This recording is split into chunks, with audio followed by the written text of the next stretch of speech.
I am the Tofu Golem. Please enjoy the video. You'll begin by confirming compatibility and protecting your data.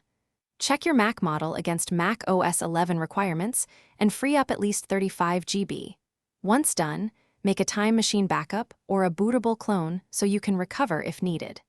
Then sign into your Apple ID and download the official Mac OS 11 installer from the App Store.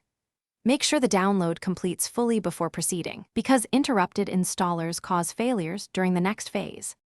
Now run the Mac OS 11 installer and follow its step-by-step prompts.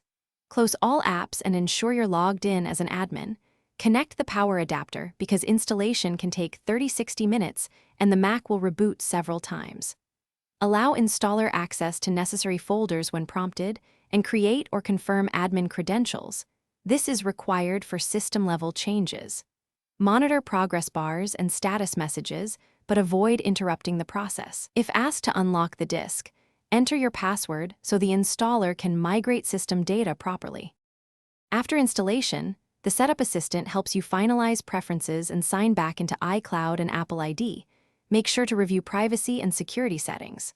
Once on the desktop, open App Store and third-party apps to update them for compatibility, and run software update to grab subsequent patches.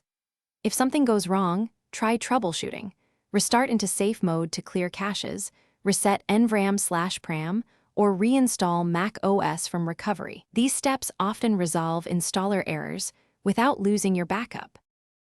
Thanks for watching. Consider subscribing if we helped you today.